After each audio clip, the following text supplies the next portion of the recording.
মালামাল লুটপাট করে নিয়ে যায়। তার প্রতিবাদে আমরা 5 তারিখে বরিশালে ঔষধ ব্যবসায়ীদের সংগঠন বাংলাদেশ কেমিস্ট অ্যান্ড ড্রাগিস্ট সমিতির কার্যালয়ে ভাঙচুরের ঘটনায় মূল অভিযুক্তদের পুলিশ 5 দিনেও গ্রেফতার না করায় আবারও রাস্তায় নেমেছেন ব্যবসায়ীরা। এই ঘটনার প্রতিবাদে শনিবার সকালে বরিশাল সদর রোডে মানববন্ধন করা হয়। এতে বরিশাল নগরীর অর্ধশতাধিক ওষুধ ব্যবসায়ী অংশ নেন। তারা বলেন, গত 5 জানুয়ারি মধ্যরাতে বিসিডিএস বরিশাল জেলা শাখায় হামলা ও ভাঙচুর চালিয়েছে দুর্বৃত্তরা, কিন্তু পুলিশ তাকে ধরতে গড়িমসি করছে। আমার ঘরে আমি থাকবো, আমার ঘরে কেন রাখবে, এর নারী আমরা দিয়েছি, কিন্তু আমরা কোনো প্রতিকার পাচ্ছি না। কেন পাচ্ছি না আমরা সেটাও বুঝতে পারছি না। গত 5 জানুয়ারি ভোর রাতে বাংলাদেশ কেমিস্ট অ্যান্ড ড্রাগিস্ট সমিতির নিজস্ব কার্যালয় ইকবাল আজম নামে একজন পরিদর্শক আমাদের কার্যালয়টি ভেঙে তুলে ভিতরে থাকা মালামাল লুটপাট করে নিয়ে যায় এবং সেখানেও আমাদের প্রায় 10 লক্ষাধিক টাকার আমাদের ক্ষতি হয়। এই জন্য আমরা ইকবাল আজমের বিরুদ্ধে আমরা থানায় মামলা করেছি। আমরা পুলিশ প্রশাসনের সাথে যোগাযোগ করেছি, ওনারা আশ্বাস দিয়েছেন তাকে গ্রেফতার করতে, কিন্তু আজকে 5 দিন যাচ্ছে, কিন্তু আমরা তার গ্রেফতার দেখছি না, গ্রেফতার হচ্ছে না।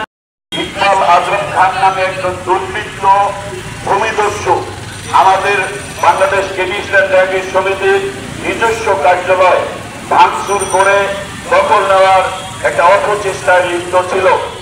তা আমি মনে করি যে একটি ইতিহাস, একটি জঘন্য এই বাংলাদেশের বর্তমান অন্তর্বর্তীকালীন সরকারের আমলে এ ধরনের একটি ন্যাক্কারজনক ঘটনা আমাদের সকল জনসাধারণ এবং কেমিস্ট বিন্দুকে হতভম্ব করেছে এবং মর্মাহত করেছে। আমরা এর তীব্র প্রতিবাদ জানিয়েছি। আমরা সকল কেমিস্ট বৃন্দ তাৎক্ষণিক ঔষধের দোকান বন্ধ করে এর প্রতিবাদ জানিয়েছি।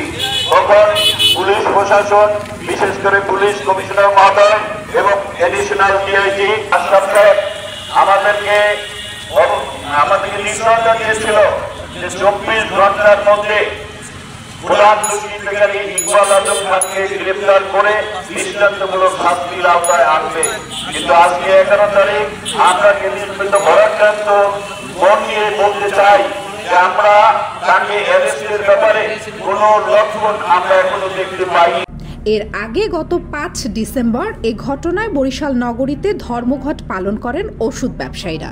এ সময় তাদের ডাকে শহরের অনেক ফার্মেসি বন্ধ রাখা হয়। এতে সীমাহীন ভোগান্তিতে পড়েন হাসপাতালের রোগীরা। ওষুধের অভাবে অনেক রোগীর অস্ত্রোপচার তাৎক্ষণিকভাবে বন্ধ হয়ে যায়। পরে পুলিশ দ্রুত সময়ের মধ্যে অভিযুক্তদের গ্রেফতারের আশ্বাস দিলে ধর্মঘট প্রত্যাহার করা হয়। রুবাই জান্নাত নওরিন, মতবাদ নিউজ ডেস্ক, বরিশাল। গ্রেফতারের পরামর্শ না করেন তাহলে সারা বাংলাদেশে আমাদের আন্দোলনে নেমে যাবেন।